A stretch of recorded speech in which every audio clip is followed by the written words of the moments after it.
हस्तमैथुन hello दोस्तों, आपको एक यहाँ पे हस्तमैथुनों के प्रेमानंद जी की अंतर्गत है बातें और सुनने को ये मिलेगी। भयानक रोग है, भयानक रोग। इसमें संकोच की बात नहीं, जैसे डॉक्टर से संकोच नहीं, ऐसे शास्त्र और सदगुरुदेव ये संकोच का विषय नहीं। ये वो भयानक रोग है जो कैंसर से भी, टीवी से भी बड़ा भयानक रोग है, बड़ा भयानक रोग। उसकी तो औषधि, इसकी औषधि नहीं है।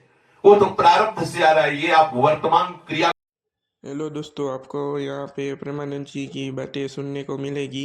है, उनको गलत विद्यार्थियों का संग मिलता है, तो प्रत्येक 100 में एक को नहीं कह सकते, 99 के जैसा हम मिले हैं अभी तक, 100 में एक को नहीं कह सकते, लेकिन 99 ऐसे मिले हैं, 100 में 99 जो इस रोग से ग्रसित हैं। पहले शायद वो पढ़ाई अपने लोगों के यहां नहीं थी। आज हमें बच्चे बताते हैं कि एक चैप्टर भी इसी प्रसंग का रखा जाता है। किसी विद्यार्थी जीवन से आए हुए साधु वेश में है, अपने उपासक ने बताया कि हम लोगों को शिक्षा दी जाती है कि जैसे खून निकल जाता है तो नया खून और बलवर्धक बनता है, ऐसे ही इस ब्रह्मचर्य का नाश करना अति आवश्यक है, क्योंकि वो हटेगा तो समस्त मांसपेशियों में नई शक्ति जागृत होगी। बोलो कितनी बड़ी हानि की बात, कितने बहुत बड़े दोष की बात। छोटे छोटे बालकों की, जिनकी किसी भी तरह से ब्रह्मचर्य नष्ट करने की अवस्था नहीं हुई, वो अपने ब्रह्मचर्य का संहार कर रहे हैं केवल केवल मनोरंजन के लिए। प्लेग, इन्फ्लुएंजा, ये रोग इतने बड़े महामारी नहीं जितना महामारी ये रोग है, जिसे बच्चे और बच्चियां खिलवाड़ समझ रहे, मनोरंजन समझ रहे, ये करना आवश्यक ही है ऐसा समझ रहे, सुविधाएं दी जा रही, कहा जाता खेलो हंसो, मार दिया।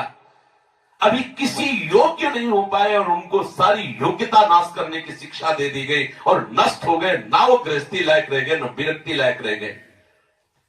ये जो हस्तमैथुन जनित महारोग से, भयानक रोग से ग्रसित साधक जो भी मनुष्य, जो भी बच्चे हैं, सावधानी, बिल्कुल अपनी मृत्यु का वर्ण कर रहे हैं। और हम ये पक्की बात कर रहे हैं, 100 में 99 इस दोष से ग्रसित हैं। 100 में 99, 98 नहीं, 99। और हम जब उनसे पूछते हैं तो पता चलता है ये केवल स्कूल में ही पूरी ट्रेनिंग हो जाती है। आपस में 4 बच्चे बैठकर ऐसे गंदे आचरण से युक्त हो जाते हैं जो जीवन में इससे निकल पाना बड़ा कठिन है। नाना प्रकार की, गंगा की कसम, यमुना की कसम, भगवान की कसम, गुरु की कसम, सब कसम एक तरफ, खाने के बाद 1 मिनट बाद जहां वो अपने स्वरूप में कामाग्नि जागृत हुई, नष्ट हो जाता है साधक। ये जो हस्त क्रिया के द्वारा अपनी वीर शक्ति का नाश कर रहे हैं, बिल्कुल समझ ले, ये अनिष्टकारी चेष्टा पहली बात अगला जन्म तुम्हें मनुष्य का नहीं होने देगी, क्योंकि तुम इतना भयानक अपराध कर रहे हो। हर वीर शक्ति में वो जीवाणु है जिससे मनुष्य का जन्म होता है। आप उसको किस तरह से नष्ट कर रहे हैं, पहला महापाप तुम कर रहे हो। दूसरी बात, जैसे किसी लकड़ी में घुन लग जाता है, अंदर अंदर उसे खाली कर देता है, ऐसे ही ये क्रिया हर साधक को, हर बच्चे को, हर मनुष्य को जर्जर कर देती है, उत्साहहीन कर देती है, निकृष्ट भावना से युक्त कर देती है। कोई भी इस हस्त क्रिया को यदि स्वीकार किए हैं तो उसका फल देख ले, बिना प्रयास के वो वीरहीन होता रहेगा। कसम खाइए कि मैं जीवन में कभी हस्तमैथुन नहीं करूंगा।